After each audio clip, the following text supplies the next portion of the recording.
اور تھوڑی سی گھبراہٹ والی بات ہے، وہ یہ ہے کہ چین میں پائے جانے والا XBB ویریئنٹ اس کی پاکستان میں تصدیق ہو گئی ہے۔ اب پہلے ذرا حامد الرحمان کی رپورٹ اس پہ دیکھ لیتے ہیں نا، پھر اس پہ بات کرتے ہیں۔ قومی ادارہ برائے صحت اسلام آباد اور آغا خان یونیورسٹی کے ماہرین کے مطابق XBB ویریئنٹ کی تصدیق جینوم سیکوینسنگ کے ذریعے کی گئی۔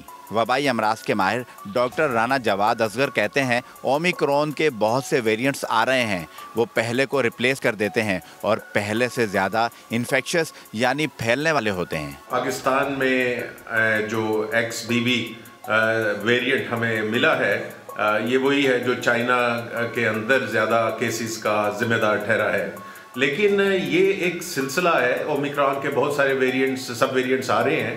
ڈاکٹر رانا جواد اصغر کا کہنا ہے کہ ایسے پاکستانی جن کی ویکسینیشن مکمل نہیں ہوئی انہیں ویکسینیشن کروانی چاہیے، اور جن کی ویکسینیشن ہو چکی ہے وہ اپنا بوسٹر ڈوز ضرور لگوائیں۔ ماہرین کا کہنا ہے کہ ابھی تک پاکستان میں BF.7 ویریئنٹ کی تصدیق نہیں ہوئی، اور پاکستان کو ان دونوں ویریئنٹ سے کوئی بڑا خطرہ نہیں، کیونکہ پاکستانیوں کی قوت مدافعت بہت بہتر ہے۔ حامد الرحمان، سما، کراچی۔ چلیے، یہ تو کچھ اس میں ہم نے پازیٹیو تو شیپ دکھائی ہے، لیکن پوری دنیا میں ایک بار پھر اس کی گونج نظر آ رہی ہے، اور ہوتا یہ ہے کہ ہم جو ہے اس پہ تو اکتفا کر لیتے ہیں کہ ہمارے یہاں کیا ہونے والا ہے۔ چلے بات کر لیتے ہیں۔ ڈاکٹر فیصل ہمارے ساتھ موجود ہیں۔ السلام علیکم ڈاکٹر صاحب، سب سے پہلے thank you so much for talking on a very important topic again. کیا ہمیں پاکستانیوں کو پریشان ہونے کی ضرورت ہے، کیونکہ دنیا میں ایک بار پھر یہ چیز سر اٹھا رہی ہے؟ تھینک یو بلانے کا، سوری تھوڑی دیر ہو گئی تو نہیں، پاکستانی کو پریشان ہونے کی ضرورت نہیں ہے، بٹ امپورٹنٹ بات یہ ہے کہ وی نو کہ یہ ویریئنٹ یہاں پہ سرکولیٹ تو ضرور کر رہا ہے، یہاں پہ آ تو رہا ہے۔ یہ جو کیسز ہم کو ملے تھے یہ ایکچولی دسمبر کے نہیں، نومبر دسمبر دونوں کے ہیں، تو وی نو کہ یہاں پہ یہ ویریئنٹس موجود ہیں۔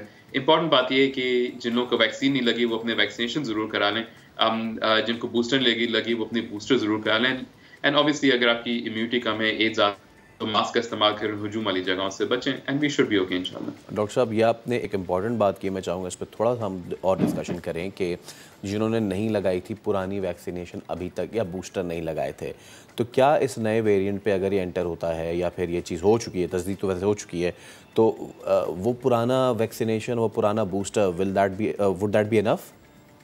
ہاں، سو اٹ آل ڈیپینڈز آپ نے کون سی ویکسینیشن اور بوسٹر لگائی ہے، بٹ ہاں اگر آپ نے بوسٹر لگائی ہے تو انفیکشن ہونے کے چانسز پھر بھی ضرور ہوتے ہیں، مگر انفیکشن مائلڈ ہوتے ہیں، اتنے شدید نہیں ہوتے، اور ہم یہی دیکھ رہے ہیں کہ آئی تھنک بیکاز لوگوں کو پہلے انفیکشن ہو چکا ہے اور ویکسینیشن لگ چکی ہے، تو ایون دو یہ وائرس سرکولیٹ کر رہا ہے ہمارے پاپولیشن کے اندر، داخلے بہت کم ہیں، اموات ابھی بھی کم ہیں۔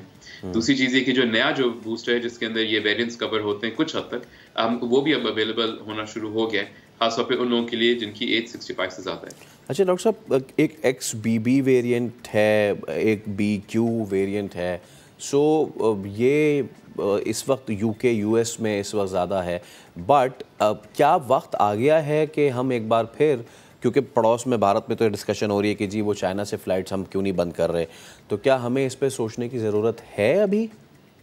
I don't think so، کیونکہ دیکھیں وہ زمانے ختم ہو گئے جب آپ اس وائرس کو ملک میں گھسنے سے روک سکیں، اینڈ I don't think، اور جتنے لوگ ملک میں آتے ہیں اور جاتے ہیں وہ بہت چھوٹی پروپورشن ہوتی ہے کمپیئر ٹو جو لوگ ملک میں آلریڈی موجود ہیں اور یہ وائرس پھیلا رہے ہیں۔ سو آئی ڈونٹ تھنک فلائٹس کو روکنے کی ریئلی ضرورت ہے، یہ جو بھی ویریئنٹس ہیں وہ آلریڈی پاکستان میں موجود ہیں، ہم کو یہ کرنا ہے کہ اپنے آپ کو بچانا ہے with in the country, which is more important. Doctor صاحب، ماضی میں بیانات آئے تھے کہ گرمی میں مر جاتا ہے، سردی میں سڑ جاتا ہے، اور یہ ساری چیزیں ہو جاتی ہیں، اور سائنس نے اس کو پروف کر دیا کہ وہ بیان ہی سارے سڑے ہوئے تھے، so sorry for that. But ابھی جو اس وقت ویدر ہے، آپ کو پتہ ہے کہ اٹس کولڈ، کراچی میں کچھ عجیب سے کبھی کولڈ کبھی ہاٹ اینڈ آل، اس کے ساتھ مکس اپ ہو کے کین اٹ گیٹ بیڈ؟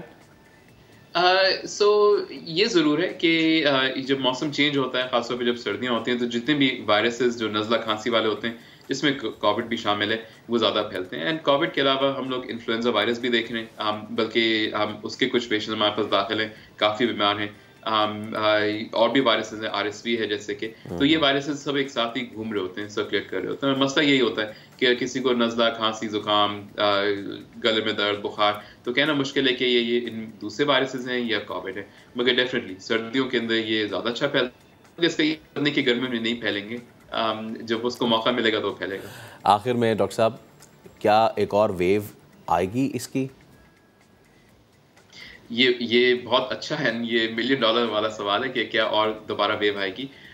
یہ ضرور ہے کہ جو چیز چائنا میں ہو رہی ہے جہاں پہ بہت بڑا ویو آ رہا ہے وہ بھی پاکستان میں نہیں ہوگا، اس کے بہت سارے وجوہات ہیں۔ چائنیز جو پاپولیشن ہے ابھی ان کی امیونٹی بہت کم ہے اس وائرس کے خلاف، کیونکہ ان کو جو ویکسینز لگی تھیں وہ اتنی اچھی نہیں ہے جتنی ہم کو جو بوسٹر والی ویکسین لگی تھی۔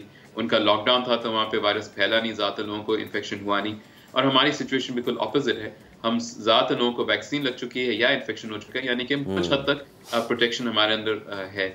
آئی ڈونٹ تھنک، یہ بہت کہنا مشکل ہے کہ سرج ہمارے پاس آئے گی کہ نہیں آئے گی، مگر آئی وڈ تھنک کہ اگر سرج آنی ہوتی تو ابھی تک تھوڑے سے کیسز میں اضافہ زیادہ ہم دیکھ رہے ہوتے، مگر دیکھیں ابھی سردیاں شروع ہی ہوئی ہیں، ابھی جنوری شروع ہوا ہے، لیٹس سی نیکسٹ 2 سے 3 مہینے کیسے گزرتے ہیں۔ But still we need to take precautions, right? Absolutely. Yes. Thank you so much, Dr. صاحب. It was a pleasure having you. تو پاکستانیوں ابھی تو آپ کے لیے خطرے کی گھنٹی نہیں بج رہی، لیکن اس گھنٹی کو بجنے نہ دینا پلیز۔